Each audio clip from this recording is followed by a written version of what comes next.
¿Cuántos vinieron deseosos de escuchar la palabra? Aleluya. Ya voy a pedir allá, ya me colocaron ahí el título para los que anotan. Entonces, para poder identificar un sermón, generalmente los profes de homilética te sugieren hacer un título. Entonces, ahí ya tengo el título de este tiempo de reflexión que vamos a tener: levántate. Aleluya. Esta palabra estuve un poco indagando en los diccionarios y en la Biblia, y aparece un montón de veces en la Escritura. Tanto en el Antiguo como en el Nuevo Testamento se encuentra este verbo que, de acuerdo al contexto, significa varias cosas. Por ejemplo, la palabra levántate nos puede sugerir hacia la acción, ¿sí o no?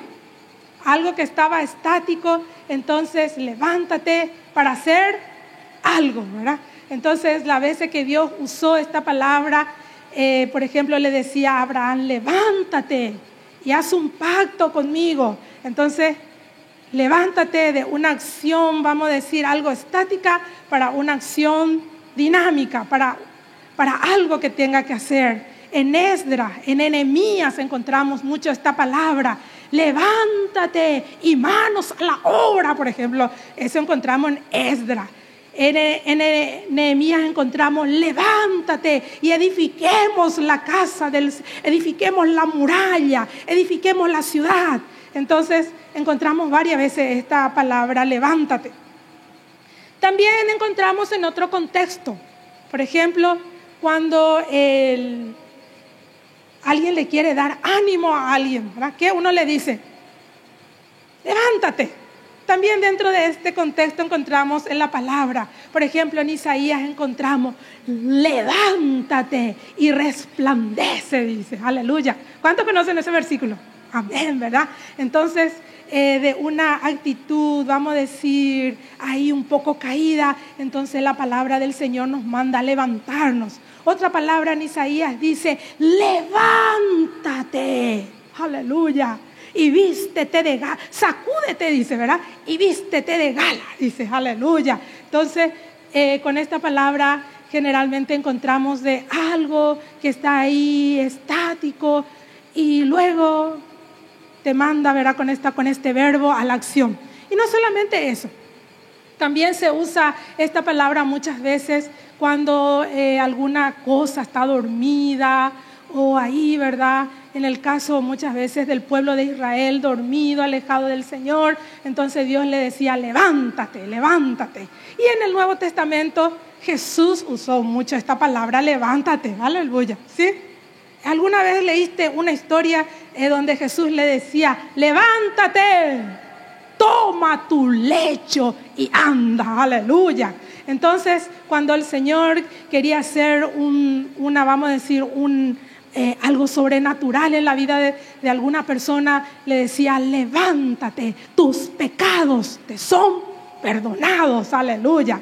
Y en esta mañana el Señor le dice a la embajada: levántate, embajada. Aleluya, aleluya. Ese es el mensaje que el Señor está trayendo para esta casa. Hace una semana estuvimos los pastores en la Asamblea General del Concilio de las Asambleas de Dios.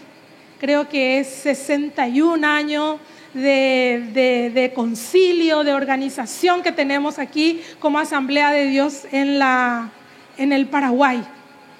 Y estuvo espectacular, estuvo genial. 3 días estuvimos ahí empapándonos cómo ser pastor, ¿verdad? Entonces, estuvimos deleitándonos en ese lugar con un invitado que realmente trajo palabra del Señor. Pero quiero contar algo que ocurrió en uno de los servicios. Era el servicio de la noche, donde el Señor se empezó a mover de una manera espectacular. La presencia del Señor cayó realmente en ese lugar, y los que estaban dirigiendo la alabanza eran los hijos de pastores. Entonces, yo no sé si yo estaba demasiado emocionada nomás, ¿verdad? Porque ahí le veía a mi hija, yo estaba realmente disfrutando de ese momento. Al día siguiente una de las pastoras se me acerca y me dice esto. No sé, tengo como vergüenza de contar esto, pero ayer durante el tiempo de adoración yo tuve una experiencia que nunca tuve en mi vida. ¿Y qué es, pastora?, le dije. Bueno, te voy a contar. Yo luché muchísimo con esto. Durante el momento que estaban cantando el grupo de alabanza, Jesús es el centro del universo, yo tuve una visión. Yo tuve la visión de un hombre que se me presentó delante de mis ojos con una ropa espléndida, resplandeciente, lleno de condecoraciones. Y yo dije en mi interior, esto es parte de mis emociones. Y entonces cerré fuerte mi ojo, me estaba relatando la pastora. Cerré fuerte mi ojo y empecé a adorar al Señor. Y dije, cuando abro posiblemente ya no va a estar lo que estoy viendo. Pero volvió a abrir su ojo y volvió a cerrar una y otra vez. Y la visión estaba ahí. En los postreros días, dice el profeta Joel, y también está en Hechos, en los postreros días derramaré mi espíritu sobre toda carne.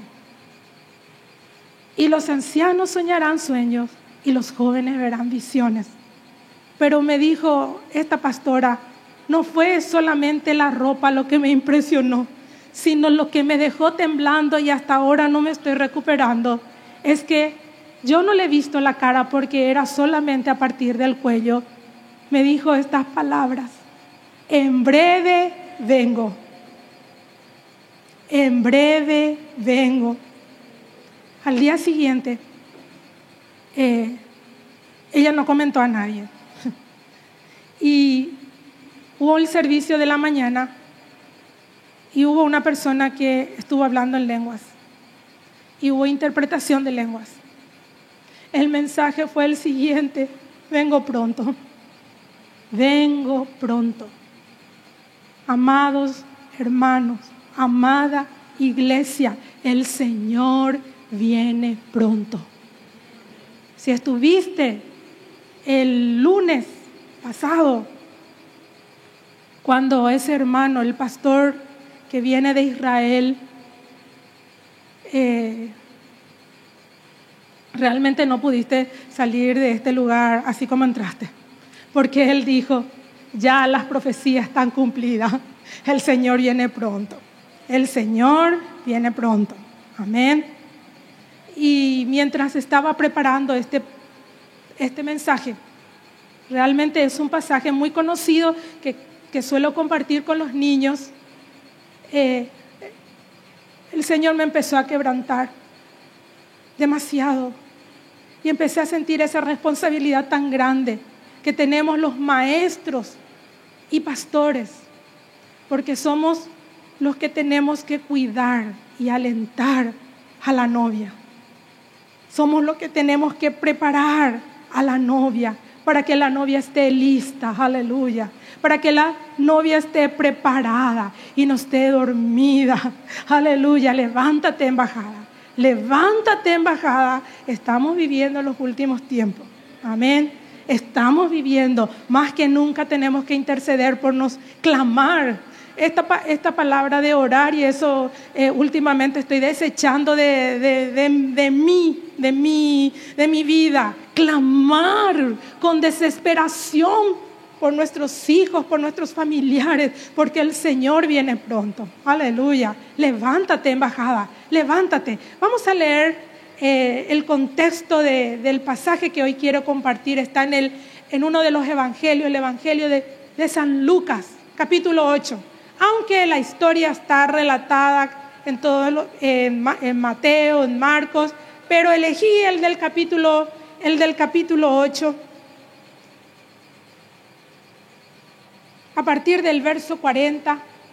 Entonces, mientras buscan, Le estuve enseñando hoy a los niños en el primer servicio y pedí que los niños, uno de ellos, puedan dirigir la oración. Me impactó la oración de una niña de 8 años que oró así y dijo: Señor, que esta iglesia esté viva.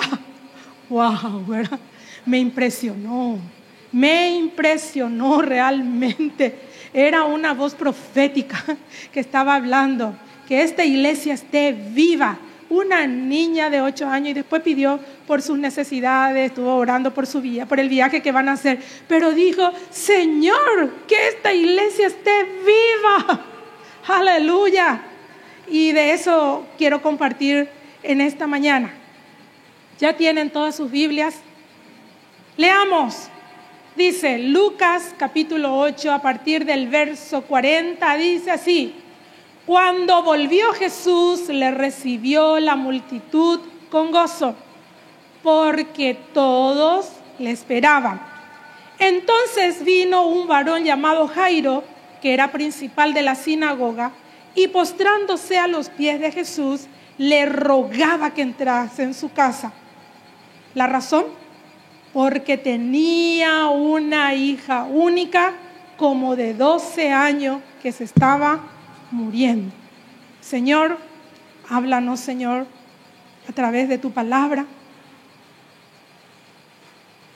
Espíritu Santo, toca nuestros corazones, de manera que esa palabra pueda caer en tierra buena y pueda producir los resultados, Señor, en nuestras vidas.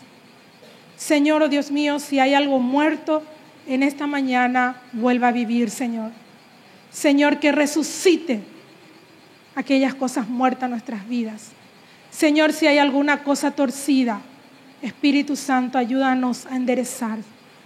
Oh, Espíritu de vida, sopla en esta mañana y que esa palabra pueda obrar en nuestros corazones y en nuestras vidas y produzca resultados eternos, Señor, oh Dios mío. Pido estas cosas en tu nombre poderoso, Jesús. Amén. Vamos a ver un poquito el contexto de este pasaje. Dice que si uno lee los capítulos anteriores y también en los otros evangelios como Marcos 5, dice que Jesús antes de llegar a Capernaum estaba en la región de los Garadenos, ¿sí? ¿Qué estaba haciendo Jesús en esta región al otro lado del Jordán, en la región oriental? Oriental quiere decir hacia el lado este. ¿Qué estaba haciendo Jesús? Dice Jesús que, dice la palabra que cuando llegó Jesús a la región de los Garadenos, después de tener un incidente interesante con los discípulos, ellos iban en la barquita, dice, después se desató una tormenta y ahí el Señor estaba durmiendo porque estaba tan cansado, ¿sí? Hacer las cosas espirituales cansa demasiado, yo te puedo asegurar, ¿sí? Y ahí estaba durmiendo Jesús, entonces se desata la tormenta y ahí los discípulos, como este maestro, duerme plácidamente mientras nosotros nos estamos por ahogar todo, ¿verdad? Y entonces el Señor después se levanta, calma la tormenta y para todo eso y entonces llegan a la región de los Garadenos. Algunas versiones le dicen Gadara, otros le dicen Huedara, es la misma. Y entonces dice que al llegar Jesús ahí, ¿qué encuentra? Un endemoniado. Así dice la palabra. Un hombre que tenía posesión demoníaca y no es el tema, pero ahí el Señor le dice cuántos son. La cantidad de demonios era tanta que le dice somos una legión, ¿verdad? Y todo eso y el Señor expulsa y el hombre queda liberado, dice. Así dice la palabra en el contexto, vamos a decir, anterior, y la gente se queda sorprendida y maravillada. Pero caso raro, ¿verdad? La gente le dice a Jesús, no es que le dice, vení Señor, necesitamos, porque vos sos poderoso, sino que le dice a Jesús, pronto andate Jesús de acá. Nosotros tenemos miedo de todas estas cosas porque viste que vos echaste estos demonios en los cerdos y ellos se fueron y se precipitaron. Entonces, andate nomás de acá Jesús, nosotros ya no queremos saber nada de esto. Y contaba a un pastor y decía algo como esto. Dice que él era drogadicto, es drogadicto. Y dice que cuando era drogadicto él no tenía problema en su casa. Su mamá le recibía, su familia le recibía. Y él un día participó en una campaña de fe y le conoció a Jesús. Y ese día se fue y le dijo a su familia, le dijo: el Señor me liberó de las drogas y ahora yo soy cristiano. Y ese día su familia le echó de la casa, ¿verdad? Cuando era drogadito no era problema, ¿verdad? Pero cuando fue cristiano más o menos ¿verdad? Le echó, ¿verdad? Y así muchas veces, ¿verdad? Porque detrás de todo esto están las tinieblas. Entonces esta gente ciega espiritualmente, en vez de decirle a Jesús: Jesús, bienvenido, andate en mi casa, vení a mi casa. Ahí le dijeron ellos: no, nosotros no necesitamos el evangelio en este pueblo. ¿Alguna vez escucharon eso?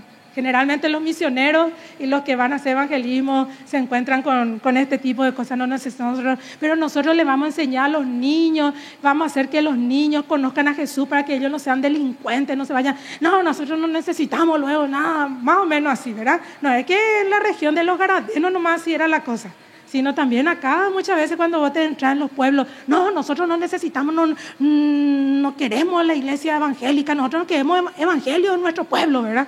Y más o menos de vuelta Jesús dice cruza hacia el lado occidental, que es la región de Capernaum, la ciudad de Capernaum, posiblemente la región de Galilea. Y ahí era diferente la cosa. ¿Cómo le estaban esperando al Señor? Con alegría, con gozo. Vuelve el Maestro, vuelve a Jesús. ¿Y por qué? El pastor Mario, si viniste en los domingos anteriores, estuvo hablando espectacular de esto. Porque el Señor hizo maravillas. Dice que le traían todos los enfermos y todos eran sanados. Entonces en Capernaum el Señor hizo una serie de milagros. Entonces la actitud de esa ciudad era diferente. Nosotros queremos el evangelio, ¿verdad? Entonces, ¿cuándo lo que van a venir a traer, levantar la iglesia? Y gloria a Dios por ese tipo de gente que da oportunidad y que da lugar para que se predique la palabra del Señor. Y ahí llega Jesús, ¿sí? Ahí llega Jesús y una gran multitud ya le está esperando. Y entre ellos dice la palabra del Señor, ¿quién le está esperando? Jairo. Generalmente no tenemos los registros de las personas que fueron sanados, que recibieron un milagro de Jesús, pero el nombre de Jairo sí. ¿Y por qué crees que todos los evangelistas conocían el nombre del señor Jairo? Porque era un hombre importante de la comunidad. Dice que era el principal de la sinagoga. ¿Qué es lo que eran las sinagogas? Las sinagogas eran como centros vamos a decir, centros caseros, una especie de grupo goma, ¿verdad? Que funcionaban en esa época y vamos a decir, era ahí el lugar donde se enseñaba la Biblia, la palabra de Dios, ¿sí? Entonces esa era la especie de las sinagogas que nacieron cuando el pueblo de Israel se fue cautivo a Babilonia. Entonces cuando ellos regresaron, entonces ellos yacían luego en Babilonia, tenían sus lugares donde ellos recibían la doctrina. Amén. Antes se le decía así, estudiar la palabra del Señor. Mi abuela, que es cristiana, decía: ¿dónde te vas, abuela? Le decía yo: me voy a la doctrina, decía, ¿verdad? ¿Qué quiere decir la doctrina? Las verdades fundamentales que encontramos en la Biblia. Eso nomás quiere decir doctrina. Entonces en la sinagoga se enseñaba la doctrina. Y este Jairo, ¿qué era? Según la palabra de Dios, era el líder del grupo Goma. Era un hombre religioso. Era un hombre que conocía la palabra. ¿Sí o no? Para ser un líder principal, dice, tenés que conocer la palabra. Evidentemente, conocía la Torá, conocía la palabra y le enseñaba a otra gente. Era un hombre respetado en la comunidad. Yo pienso que habrá sido un hombre respetado. Por eso hasta los evangelistas conocían su nombre. Don Jairo Goé, ¿verdad? Él Goé acá como el papaguazú de nuestra comunidad, porque él fue el líder de la sinagoga. Entonces por eso creo que se ha registrado el nombre de Jairo. Y no solamente eso. La Biblia aclara que era padre de una hija única. Yo estoy casado con un hijo único. Entonces ya sabes lo que es el pastor Enrique para mi suegra y para mi suegro. Tengo un tesoro precioso, ¿verdad? El hijo único, ¿qué es? Tesoro precioso, ¿verdad? Luego el amor se distribuye cuando ya son varios. Pero cuando soy hijo único, que ni te miren ni que te niñen. Entonces, imagínate ser la nuera, o sea, que la esposa de un hijo único. Pero me llevo bien con mi suegra. Aleluya. Aleluya. Gloria a Dios. Padre de una sola hija.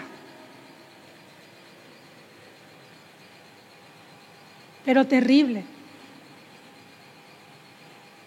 Los que somos padres sabemos. Qué terrible. Su hija se estaba muriendo, dice. Se resfría nomás nuestro hijo, ¿verdad? ¿Y qué pasa? Parece que nuestro mundo se cae. ¿Sí o no?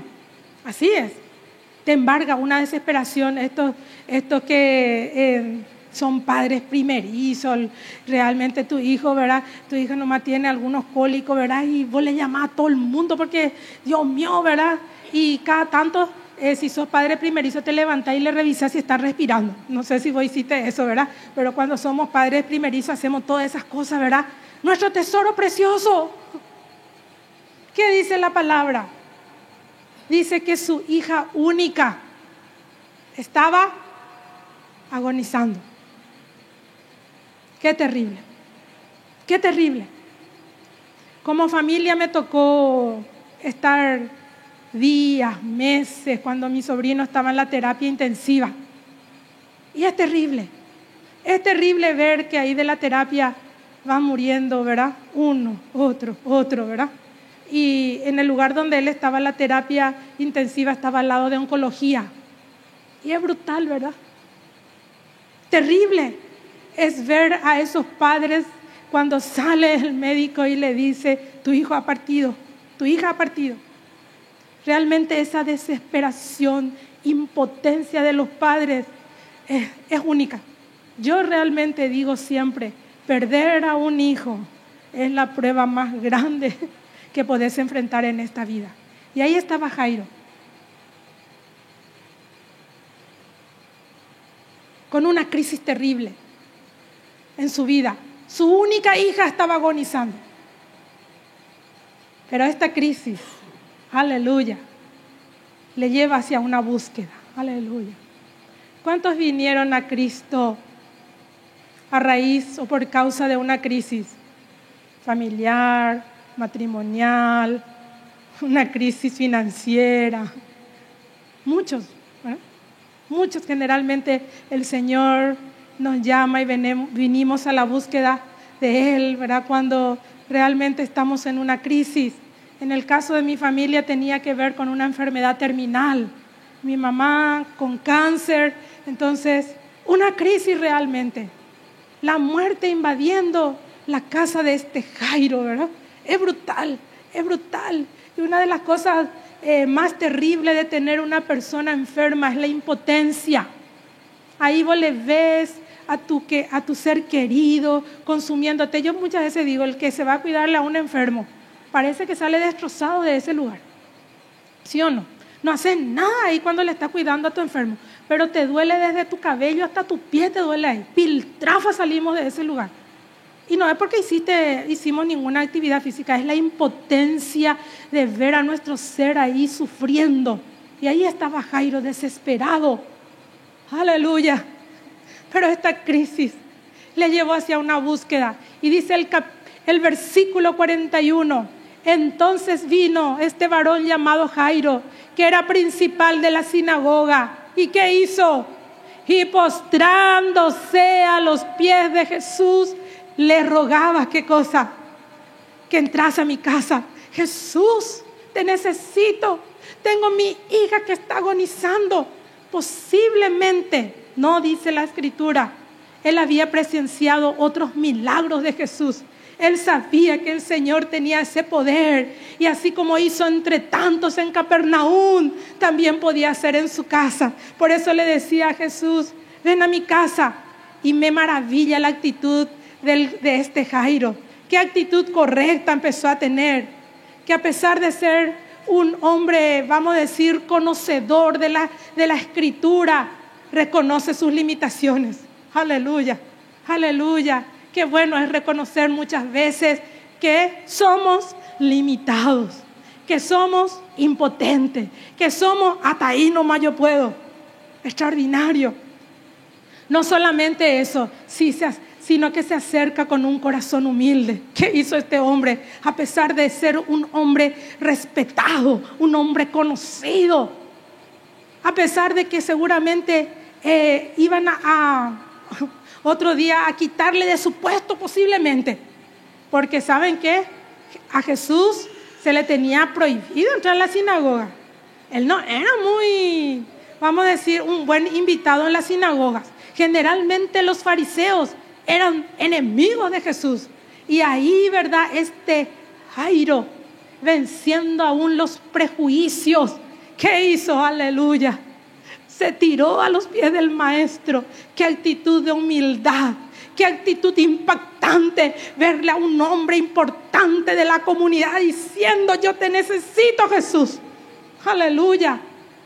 Hay muchas veces que personas saben que el Señor tiene la respuesta a su necesidad, pero que muchas veces dicen: no, ya tengo luego mi religión, dice. Mi familia me va a rechazar, y mi familia va a decir: ¿cómo yo me puedo ir a la iglesia cristiana? Y aunque yo sé que Jesús me puede sanar, pero ¿qué va a pasar si me voy?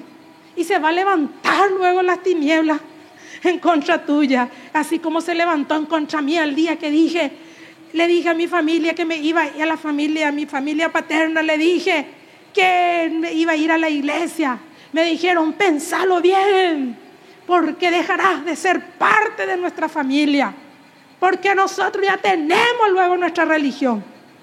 ¿Te ha pasado? Pasa. Pero ahí este hombre expresa su total confianza en Jesús. ¿Qué hace?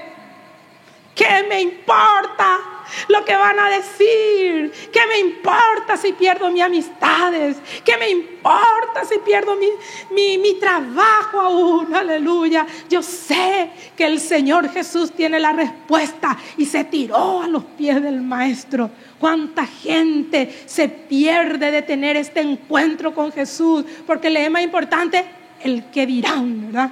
Aleluya, aleluya. Pero este Jairo dijo: a mí qué me importa lo que van a decir, a mí qué me importa que digan te van a esa iglesia y te van a robar tu diezmo en una cantidad de cosas, ¿verdad? A mí qué me importa si yo sé que Jesús tiene la respuesta a lo que yo necesito. Qué actitud correcta tuvo este hombre, ¿verdad? No le importó si se iba a ensuciar su ropa, si no se iba a ensuciar, si la gente se iba a burlar, si la gente se iba a reír. Yo sé lo que estoy necesitando. Mi hija está muriendo y este hombre llamado Jesús tiene la respuesta. Aleluya, amén, amén. Qué actitud correcta, aleluya. Pero la cosa no queda ahí.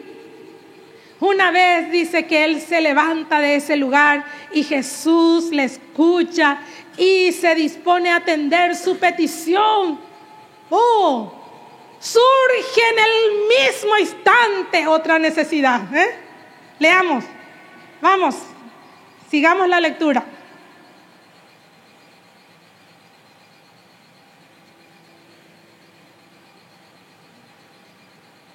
Y mientras iba, ¿dónde iba Jesús?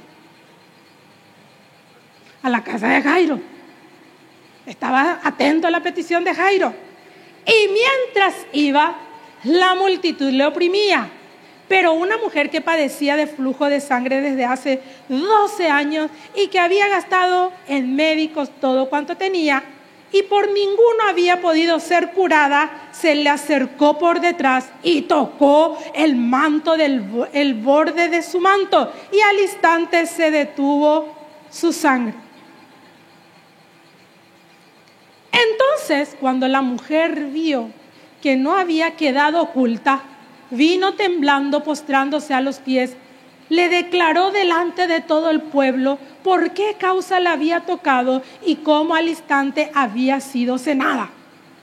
Justo cuando Jesús se estaba yendo hacia la casa de Jairo, ¿cómo estaba su hija? Agonizando. La Biblia no nos dice si nació enferma, si la niña estaba, cuántos años estaba enferma. Lo único que dice es que estaba a punto de morir. Y ahí feliz ya Jairo cuando se estaba yendo a su casa. ¡Oh!, dice Jesús, esto tiene que parar, dice. Virtud ha salido de mí. ¿Quién me ha tocado?, dice. Yo pienso en Jairo. Seguramente Jairo decía, oh no, mi hija está agonizando.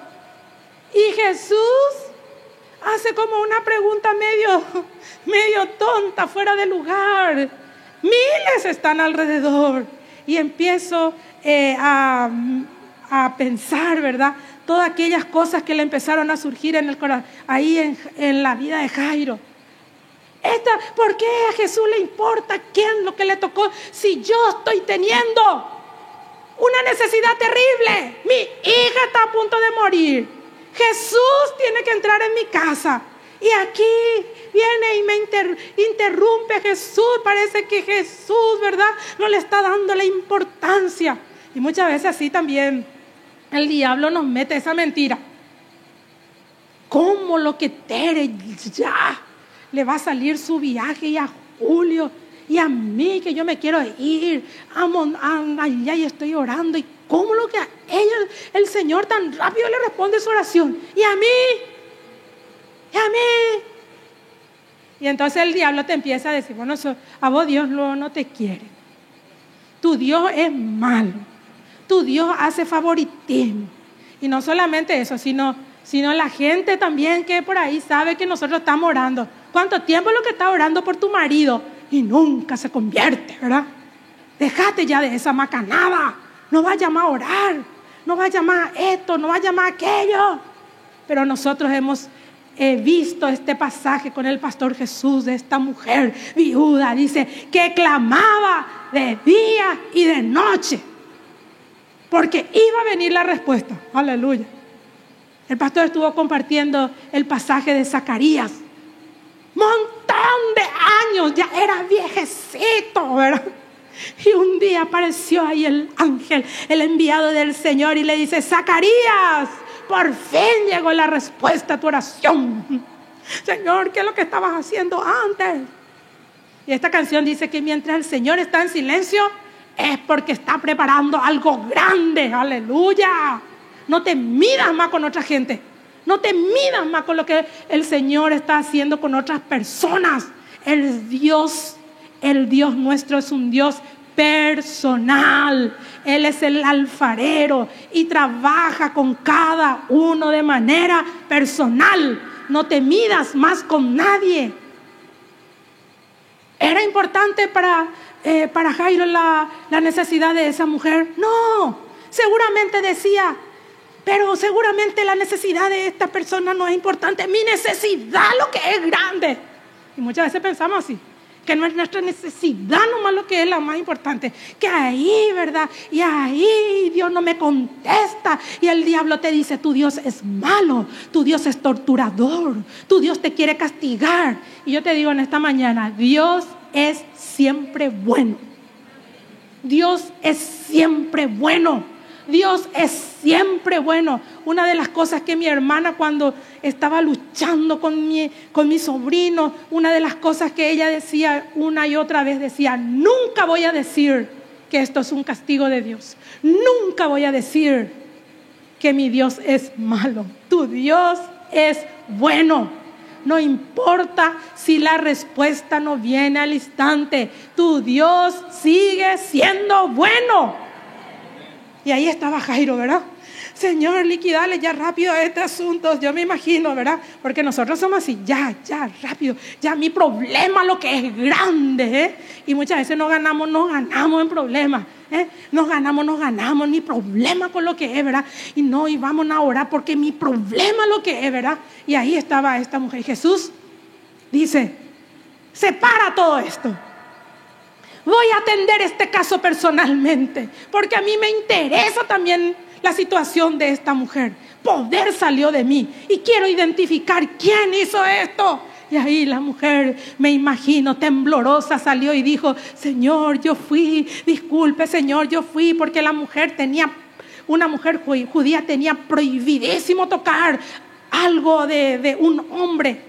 Y mucho menos si estaba en una situación inmunda. Si uno estudia la ley realmente, si vos tenías algún tipo de flujo, ya sea lo que sea, vos tenías que estar encerrada en tu pieza y todo lo que vos tocabas se convertía en inmundo. Pero contra todo esto ahí la mujer tocó el manto del Señor, aleluya. Y poder salió del Señor. Porque el Señor no ha cambiado. Aquel mismo Jesús que estaba sanando a todos los enfermos en Capernaum, a uno le tocó, a otro le ordenó, a otro. Ahí le sanó a la mujer tocando el borde del manto. Y acá no hay misticismo, ¿verdad? No hay misticismo, no es que porque el manto y eso tiene, o porque el saco del pastor tiene poder, ni nada. No, la virtud no salió de la ropa de Jesús.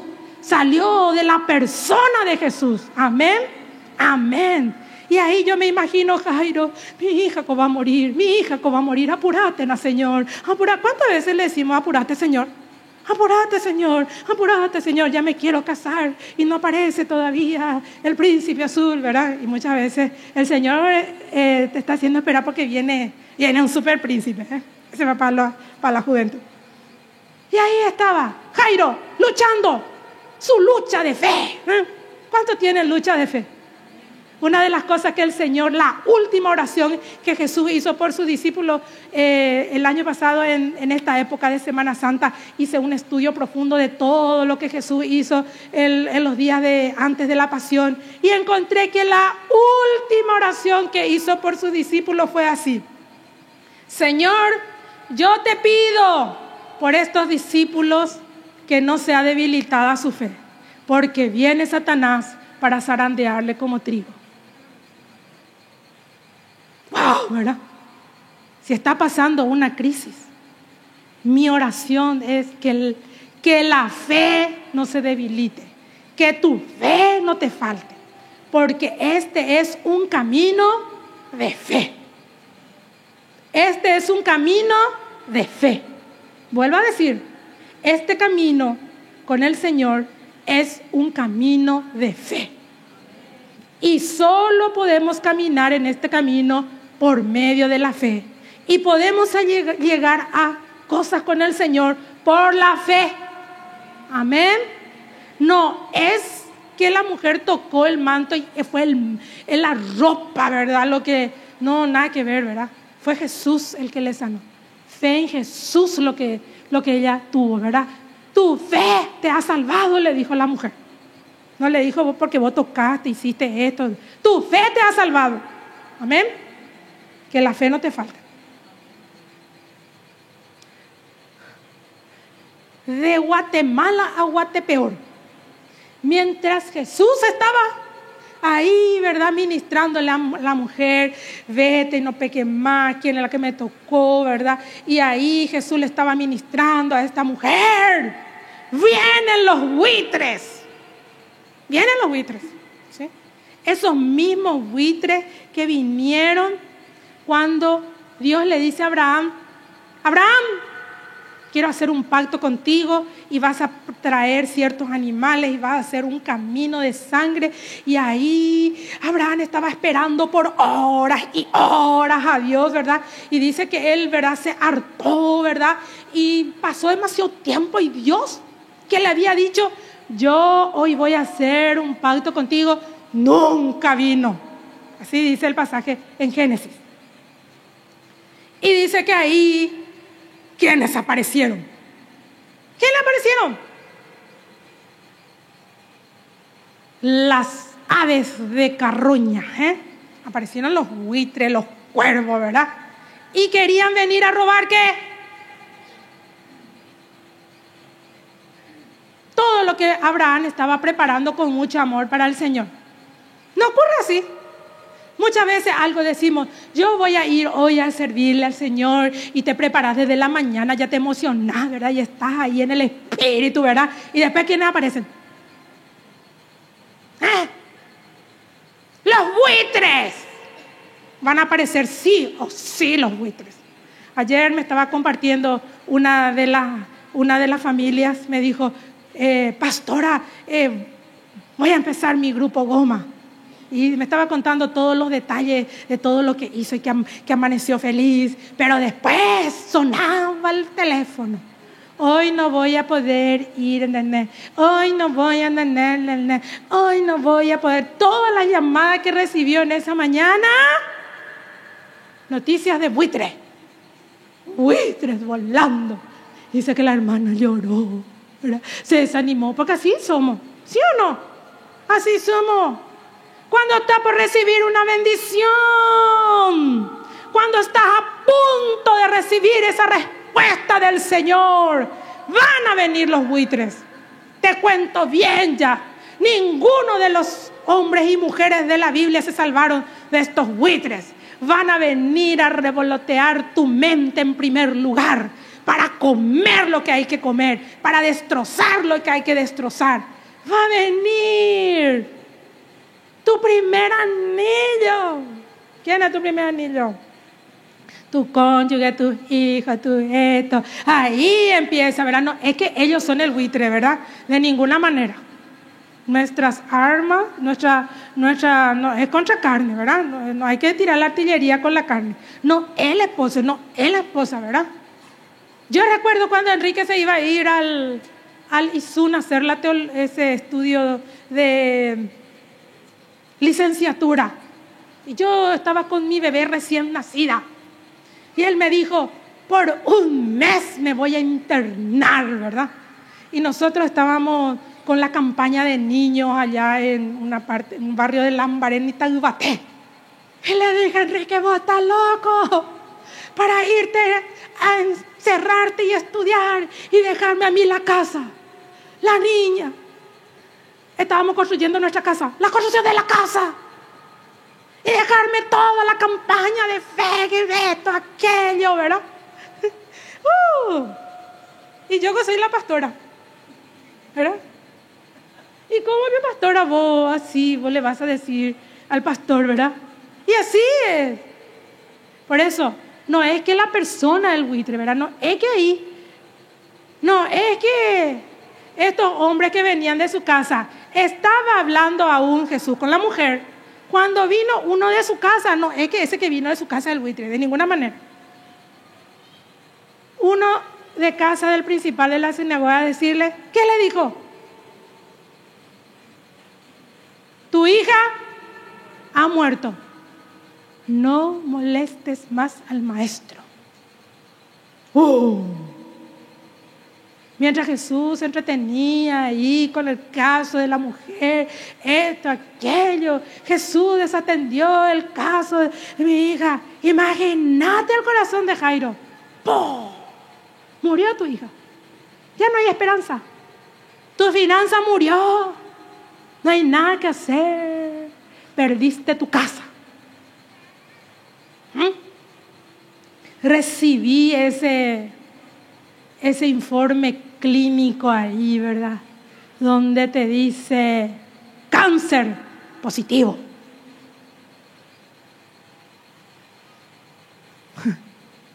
Qué terrible. ¿Sí o no? Ponete un poco en la posición de Jairo. ¿Cómo seguramente estaba su fe? Inyectada a la máxima potencia. Los buitres que hicieron, debilitaron su fe. Por eso, cuando te vas a visitarle o a acompañarle a alguna persona que está pasando por una situación de crisis, no le lleves noticias de buitre. Orá por esa persona y vas a orar de esta manera: vengo a orar para que tu fe no te falte, porque el Señor solamente puede obrar por medio de la fe. Amén. Y cuando vienen los buitres, ¿qué vamos a hacer? ¿Qué vamos a hacer? Lo que hizo Abraham. ¿Qué hizo Abraham? Agarró un trapo que estaba ahí, no sé, en la pantalla, no sé qué es lo que agarró, un palo, era, vete de aquí, vete de aquí, vete de aquí. Cuando está por recibir tu bendición van a venir luego los buitres. Pero los buitres no tienen la última palabra. Aleluya. Estos no tenían la última palabra. Nuestro Jesús amado tiene la última palabra para tu caso. Poder recibir ciertamente ese informe de la ciencia, ¿verdad? Pero el Señor tiene la última palabra. Mi sobrino que nació sin esófago, y vuelvo a contar una y otra vez, porque es para la gloria del Señor. Después de hacerse 9 cirugías y 0, ¿cuánta posibilidad de vida? Le decía mi hermana al doctor. 0, le decía al doctor. Porque si naciste sin un órgano en tu vida, ya no vas a tener órgano. No es que si naciste sin ojo, no es que con el tiempo se forma el órgano. Tu hijo nació luego sin ser, no tiene luego esófago. Entonces, ¿cómo se va a generar? Gloria a Dios. Se fue a hacer su último esofagograma, algo así, ¿verdad? Y mi hermana realmente decía, oh. Yo me fui a ver cuando se le hizo la unión, que algo milagroso, creció el esófago, se formó el esófago, se le unió, tiene nueva cirugía. Y yo me fui a ver la primera cuando ya se le unió recién. En la parte que se le unió era como un cabellito. Y yo dije, bueno, no va a poder comer este niño, pero por lo menos la saliva, ¿verdad? Va a pasar. Pero en el último análisis que se fue a hacer mi hermana hace unos días, quedó maravillada la doctora que le hizo el primero. Y dijo, Alan, y le empezó a besar a mi sobrino la doctora, y empezó a celebrar la doctora, y dijo, esto es algo maravilloso, esto es algo único, dijo. El esófago tiene en todas sus dimensiones un mismo calibre. Aleluya, se trata del Señor. ¿Qué le vinieron a decir a mi hermana? 0. Y si le llevo al Japón, y si le llevo a la Argentina. Y le dijeron, señora, ni aunque le lleve al Japón, ni si le lleva a la Argentina, al Brasil, ni si le lleva a eso, 0 posibilidad de vida tiene este niño. Pero Dios tenía la última palabra. Aleluya. Dios tiene la última palabra para tu caso. Dios tiene la última palabra. Quiero que salgas con eso de este lugar, ¿verdad? Que Dios para tu situación, que para vos es imposible, tiene la última palabra. Aleluya. Sigamos. La auténtica fe siempre se va a encontrar con obstáculos. ¿Para qué? Para que pueda obtener su recompensa. Por lo tanto, para obtener lo que nosotros estamos anhelando, tenemos que vencer esos obstáculos. ¿Qué hizo Abraham? Agarró su trapo. Fuera, váyanse de aquí.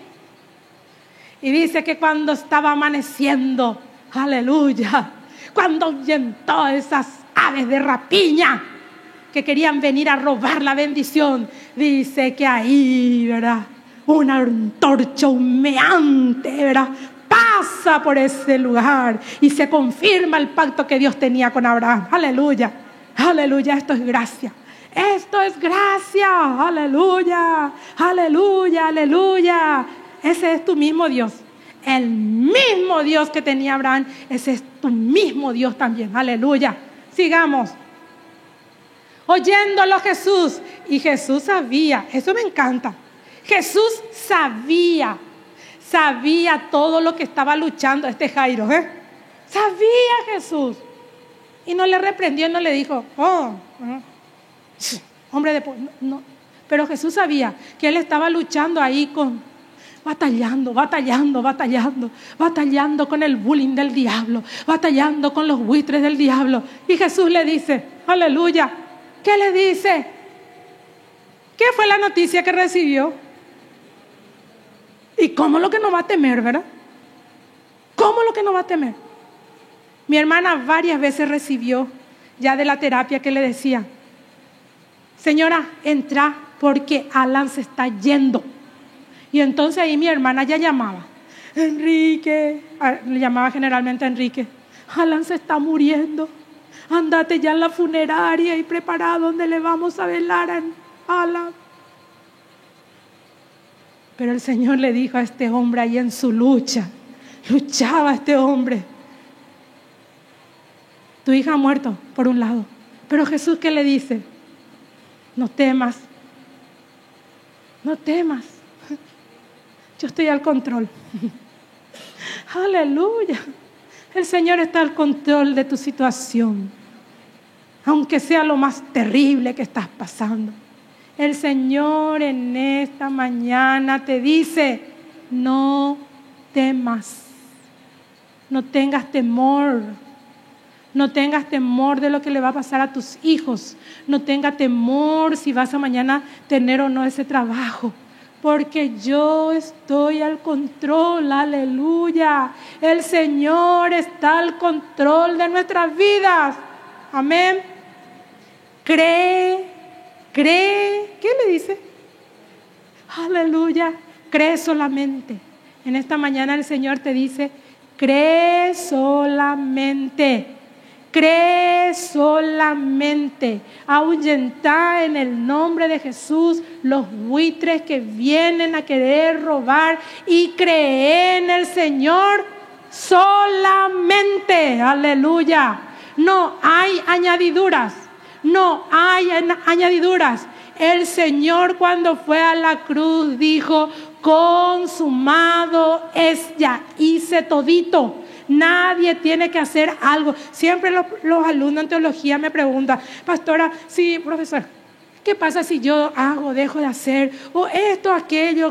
Yo le digo algo: nada de lo que vos hagas o dejes de hacer te va a ayudar para tu salvación, porque la salvación es un hecho consumado. Cree solamente, dice la palabra. ¿Y qué dice? Aleluya, tu hija será salva. Aleluya, me maravillo de este Jesús. Y ahí, ¿verdad? Aleluya, aquí es lo que queremos llegar: el poder que restaura. Amén. Nuestro Dios tiene un poder. Yo le enseño a los niños, generalmente le enseño hoy un día sobre el poder de Jesús en la enfermedad, el poder de Jesús sobre la tormenta, sobre el viento, sobre incluso los alimentos, sobre la muerte. Le enseño a los niños eso. ¿Por qué? Porque ellos son bombardeados con estos programas de Avenger, ¿verdad? Y yo le digo, estos Avengers, por ejemplo, cada uno tiene un poder nomás. Por ejemplo, Hombre Araña tiene poder, tira las telarañas, el Hombre Invisible esto. Pero yo le digo, el Jesús que nosotros creemos tiene todos los poderes juntos. Todos los poderes juntos tiene, ¿verdad? Por lo tanto, esos Avengers que son fantasía, ¿verdad? Son limitados. Pero el Jesús que nosotros creemos tiene todo poder. Aleluya. Y si no crees, lee tu Biblia. Lee tu Biblia. Vení a estudiar la palabra, porque la fe viene por el oír y no por mirar las redes sociales. La fe viene por el oír, y el oír de la palabra de Dios. Y si en esta mañana me decís: pastora, pero yo no tengo luego fe, ¿verdad? Lee la palabra. La palabra va a generar esa fe en tu corazón, así como genera en mi corazón y en el resto de las personas que leen la Biblia. Amén. Aleluya. Mas él vamos a leer el anterior. Entrando en la casa, no dejó entrar a nadie consigo, por si acaso luego ahí venían más buitres, ¿verdad? ¿Sí o no? Sí, ¿verdad? Sino a Pedro, a Jacobo y a Juan, y al padre y a la madre de la niña. Y lloraban todos y hacían lamentación por ella. Pero él dijo: no lloréis, no está muerta, sino que duerme. ¿Qué hacían? La casa estaba llena, ya estaban llorando todos, preparando el funeral. Y se burlaban de él, sabiendo que estaba muerta. Murió. Nos dejó. No hay nada que hacer. Pero el Señor tiene la última palabra, porque Él tiene todo poder. Por eso nosotros a la persona no hay que a Jesús lo que tenemos que presentarle a las personas, porque Él es más que suficiente para cada una de nuestras necesidades. Amén. Mas Él tomándolo de la mano, diciendo, Talita Kumi, que quiere decir, muchacha, levántate.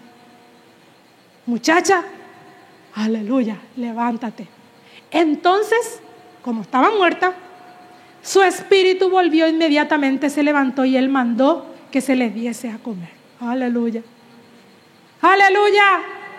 Ese es nuestro Salvador, poderoso Redentor, restaurador de vida. Aleluya. Él era la vida misma. Cuando entró en esa habitación, la muerte tuvo que huir. Por eso dice la Escritura, ¿dónde está, oh muerte, tu aguijón? ¿Dónde, oh sepulcro, tu victoria? Aleluya. En esta semana ciertamente vamos a recordar que Jesús vino a morir por nuestros pecados, que Jesús vino a vencer la muerte, pero vamos a recordar que tenemos un Dios vivo, aleluya, poderoso, glorioso, y vamos a aprovechar esta Semana Santa para hablarle a la gente que nosotros conocemos a un Dios vivo. Aleluya. Levántate, te dice el Señor en esta mañana. Levántate, levántate, así como le dijo a esta niña. Levántate, embajada cristiana. Hay todavía que hacer, porque Jesús viene pronto. Aleluya. Jesús viene prontísimo, ya viene Jesús. Y vamos a seguir jugando con nuestro cristianismo, o por fin vamos a tomar en serio y vamos a hacer lo que tenemos que hacer, porque Él ya no viene como el niño Jesús nacido en el pesebre, viene como el juez. Lee Apocalipsis capítulo 4. Estuve compartiendo el domingo pasado con los más grandes. Le estuve hablando de la vida de Juan, y cuando Juan ve, dice, se le abre el cielo y ve la presencia de Jesús, cae como muerto en ese lugar, porque Él era un Dios glorioso. Viene como juez y viene a buscar una novia inmaculada. Dejemos ya de andar jugando con nuestro cristianismo, buscando no sé qué cosa, ¿verdad? La iglesia perfecta, con esto, los pastores perfectos. Eso no existe luego, ¿verdad? Pero nuestro Jesús, aleluya, el novio está viniendo, aleluya. Levántate, te dice en esta mañana el Señor. Yo no sé si vos estás pasando por una situación de enfermedad. O puede que diga, pastora, ese no es mi caso, porque yo no estoy enferma. Pero puede ser que estés luchando con muerte en algún aspecto de tu vida. Puede que tu llamado esté muerto. Y el llamado es irrevocable. Yo te cuento algo, el Señor no va a cambiar de opinión.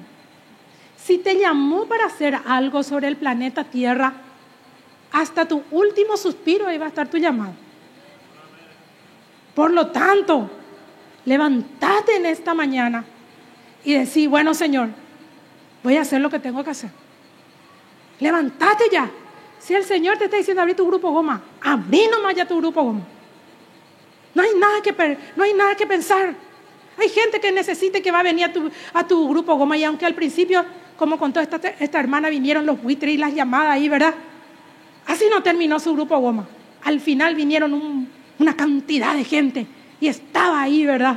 Celebrando la victoria que tiene el Señor, que le dio el Señor, aleluya. Hacé nomás ya lo que tenés que hacer. Viene el juez, con su boca, dice, de su boca sale una espada que corta por aquí, que corta por allá, ¿verdad? Levántate, embajada. Hoy vamos a irnos a la marcha, ¿verdad? Amamos Israel, esta casa ama Israel. Levantémonos y hagamos lo que tenemos que hacer. El pastor de Israel vino a pedir algo especial. La iglesia tiene que orar por Israel, dice. Somos el injerto. Empecemos a tomar en serio estas cosas. Empecemos a orar por Israel. Empecemos a hacer lo que tenemos que hacer. No porque el pastor te va a pedir o te va a digitar o nada, sino esto es un compromiso con el Señor. Levántate. Levántate si el Señor te está mandando a hacer vigilia. Levántate y haz la vigilia. Si el Señor te está hincando, ¿verdad? Ahí, ¿verdad? Para hacer el ayuno. Tiempo de hacer el ayuno. Todavía el novio no está con nosotros. Mientras no está el novio, dice, ayunen. Porque hay situaciones que solamente con ayuno y con oración se libran, ¿verdad? Se liberan. Ayuná, orá. Levántate a hacer lo que tenés que hacer. Amén. Vamos a ponernos de pie en esta mañana.